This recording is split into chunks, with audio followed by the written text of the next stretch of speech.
A graça e a paz, nosso Senhor Jesus Cristo, seja com a amada Igreja Batista de Jerusalém, nossos irmãos amados.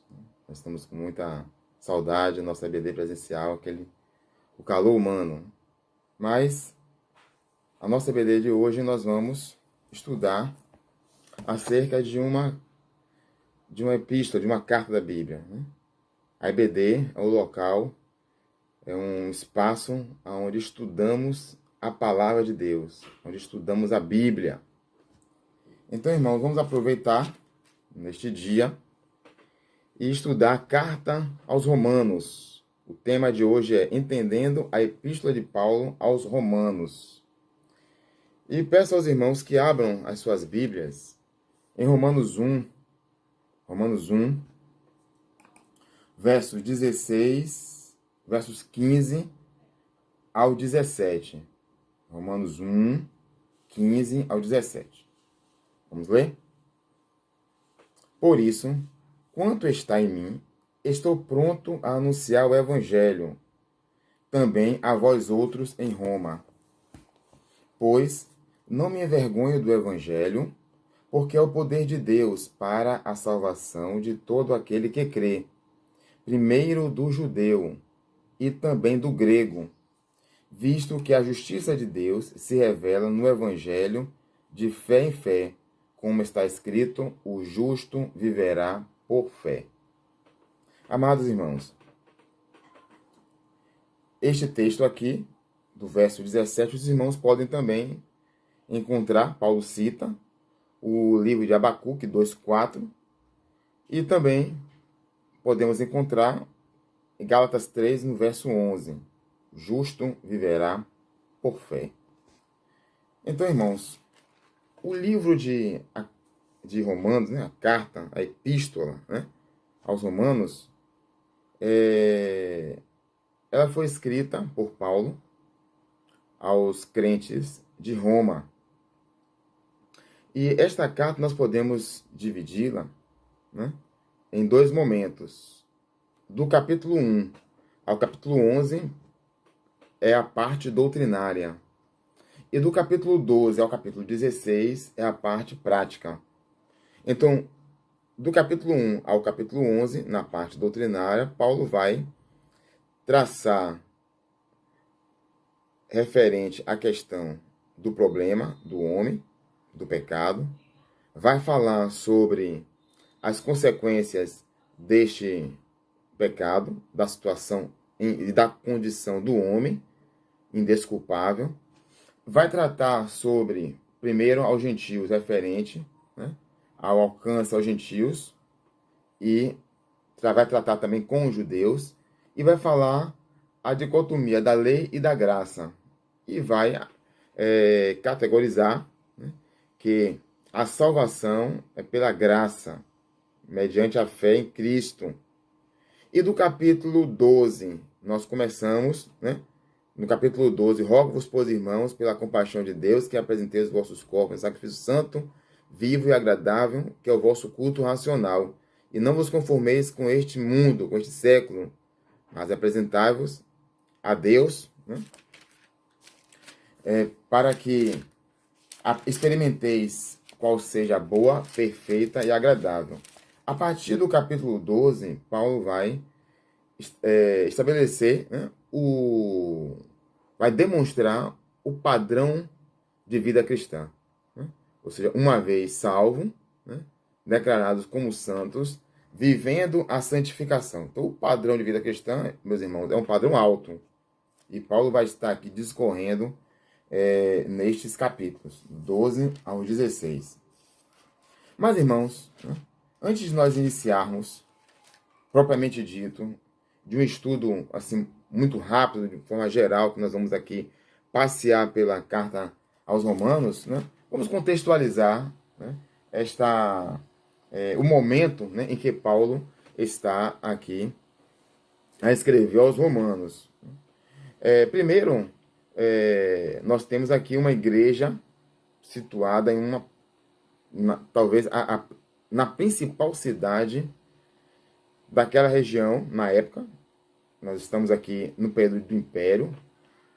Nós sabemos que Roma, é uma cidade muito importante dessa época, e ela foi, ao longo da sua história, né, ela nasce de um povoado, e ela, no seu crescimento, ela passa pela monarquia, passa pela república, onde você tem ali a consolidação da aristocracia, né, e culmina no império, nesse período aqui, né, tanto é que nós podemos observar do período de Jesus Cristo, ao período dos apóstolos. Nós estamos aqui no século I, nós estamos aqui no período do Império Romano.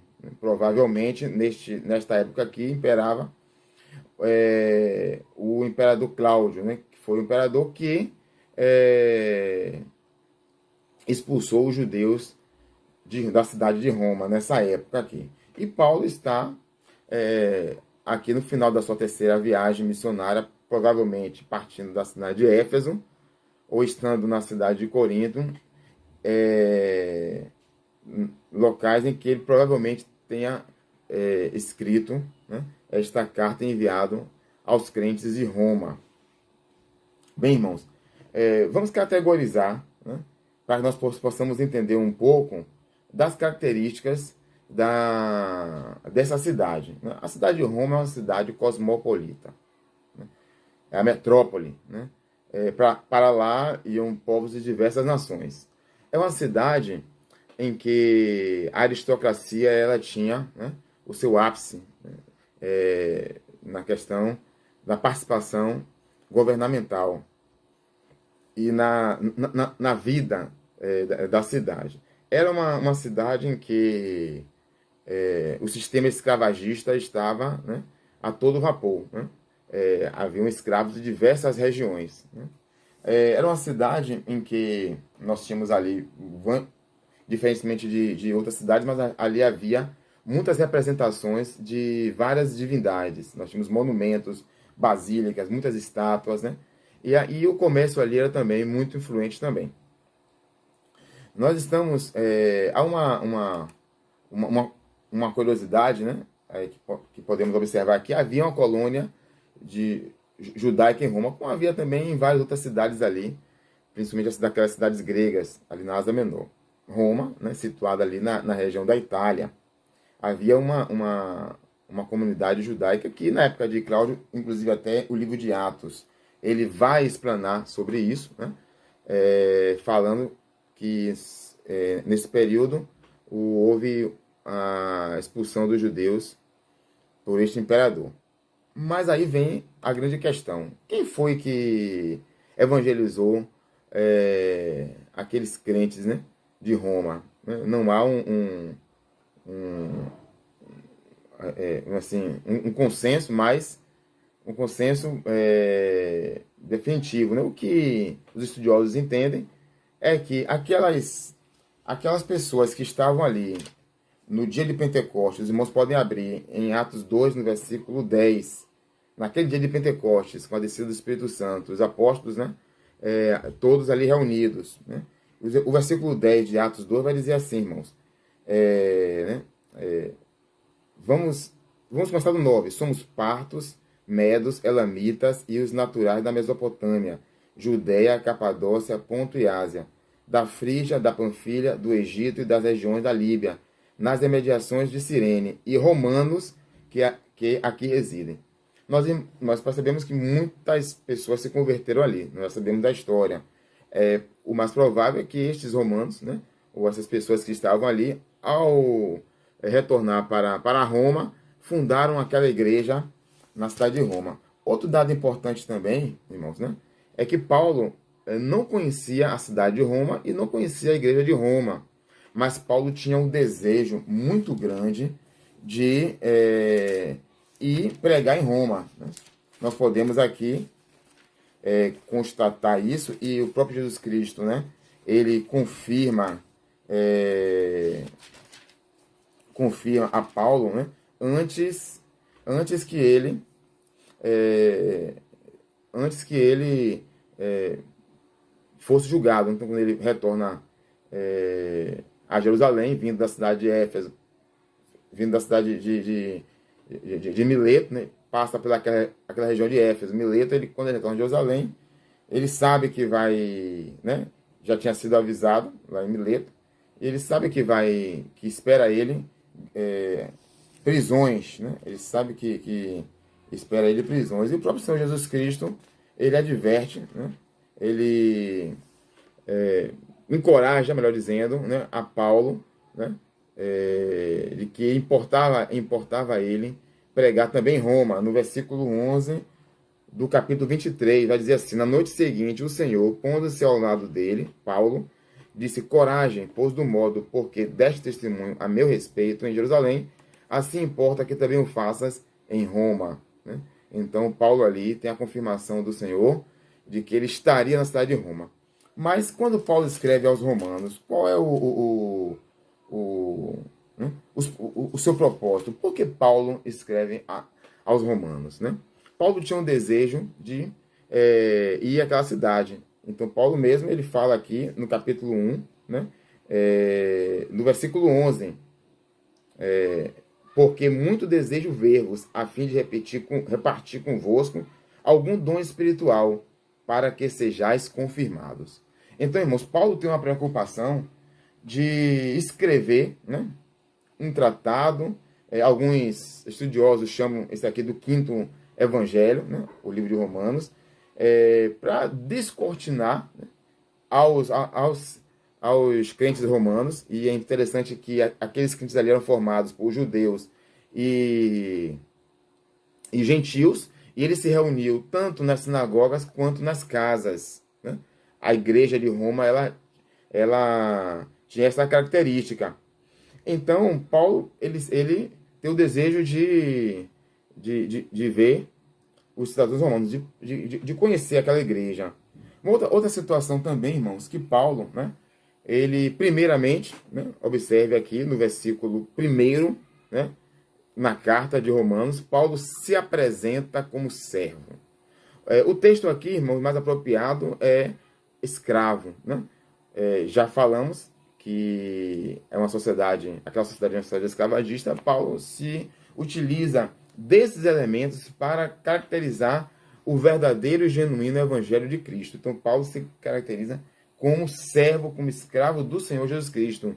Isso denota o que, irmãos? Que Paulo coloca em primeiro lugar o senhorio de Cristo. Né? Muitos querem Jesus como o seu Salvador, mas muitos não querem o Jesus, o nosso Senhor Jesus, como o Senhor das nossas vidas. E isso vai ser demonstrado a partir do capítulo 12, depois que Paulo faz toda aquela parte doutrinária. A partir do capítulo 12, Paulo vai demonstrar que o Espírito de Deus que agora habita em nós, é ele que tem que nos guiar, ou seja, somos servos do Senhor Jesus Cristo, né? Ou seja, reconhecendo ele como o nosso, não apenas como Salvador, porque ele demonstra isso do capítulo 1 ao capítulo 11, mas sim como Senhor das nossas vidas e guia das nossas vidas. Então, irmãos, Paulo, né, ele se apresenta como servo, mas também se apresenta como apóstolo, né? É chamado para ser apóstolo, como aquele que foi chamado. Né? Há um consenso também que, ao que se parece, nenhum apóstolo pregou evangelizou a cidade de Roma. Então, Paulo está ali se apresentando como apóstolo. Podemos ver isso também quando ele diz que ele foi separado para o apostolado, né? Ele foi chamado pelo próprio Senhor Jesus Cristo para esse apóstolo. Em 1 Coríntios 15, 9 também ele confirma isso também. E aqui ele vai, né, chama os amados irmãos da cidade de Roma, né, faz referência a eles como que eles também foram chamados para ser de santos. Irmãos, nós fomos chamados para ser de santos, né, para viver uma vida de santidade. Né?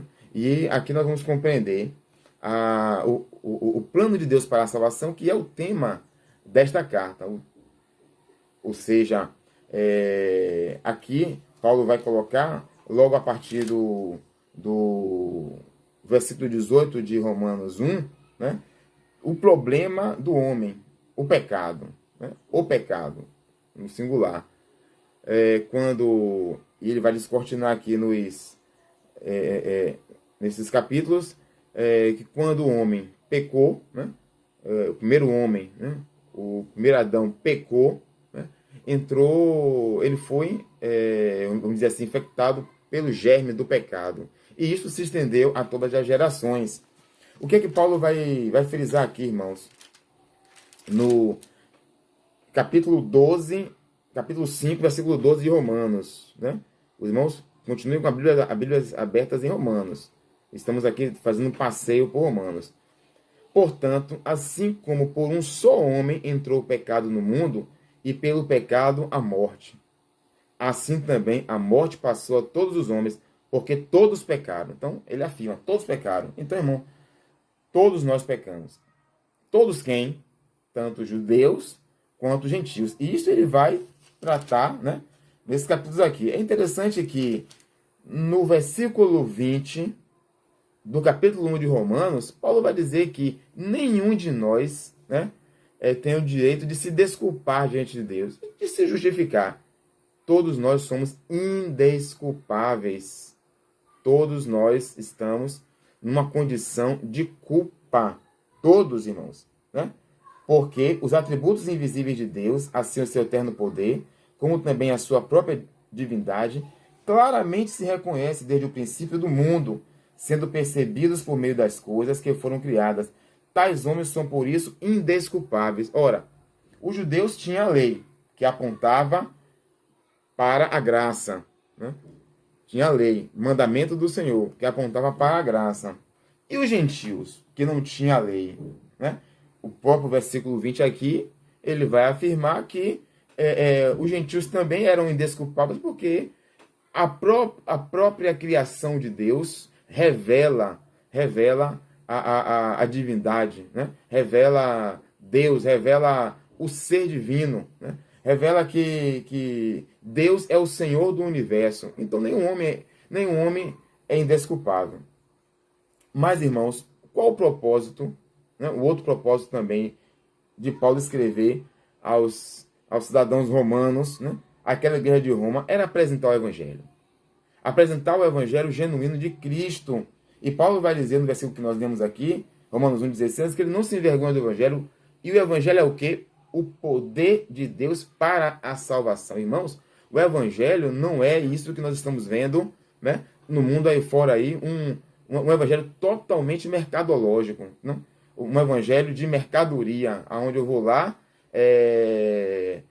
pegar uma mercadoria tal que é a minha bênção pessoal, onde eu vou lá, em determinada igreja, em determinado local, com o intuito apenas de receber algum tipo de bênção. Algum tipo de bênção.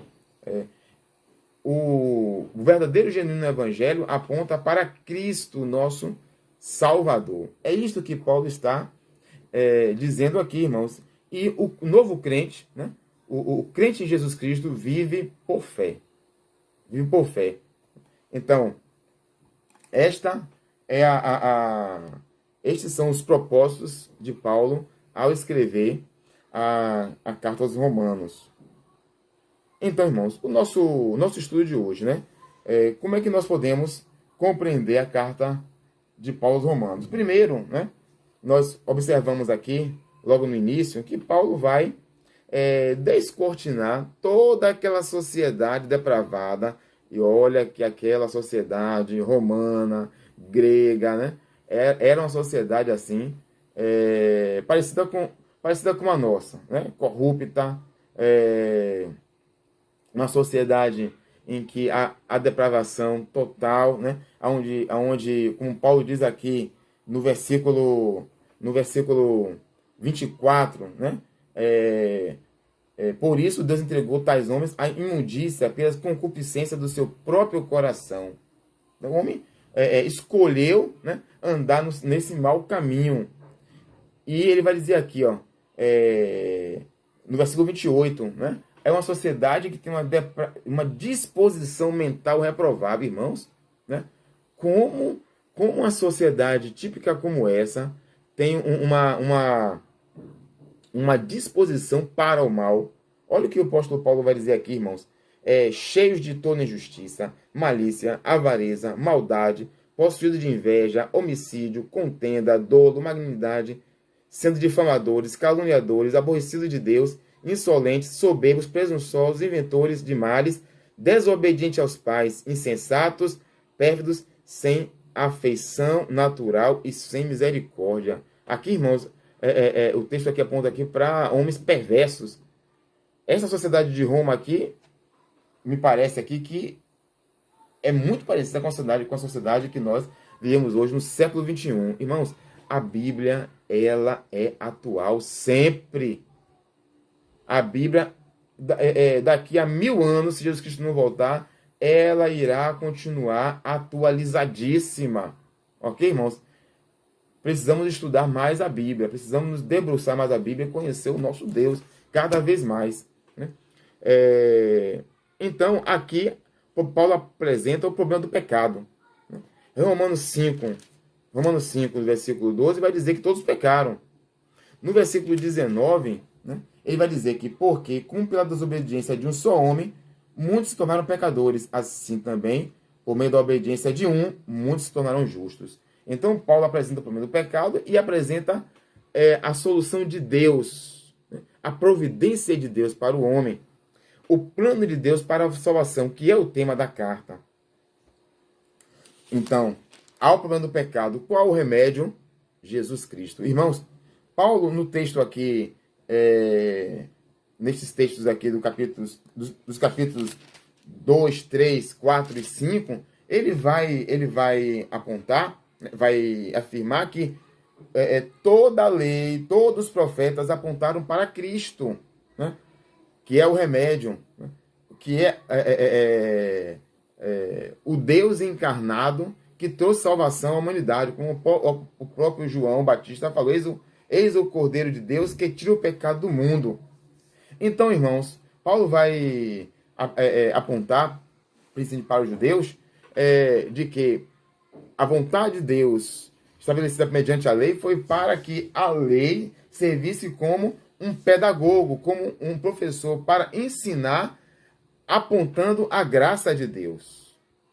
Né? E me parece que os judeus não compreenderam basicamente isso, que Paulo vai dizer que a lei é como um aio, como um pedagogo, né? Que aponta a ensinar a graça de Deus para a salvação do homem. Então, irmãos, né? Qual a condição do homem? Estávamos mortos para o pecado. Né? Qual a condição do homem quando ele recebe a graça de Deus?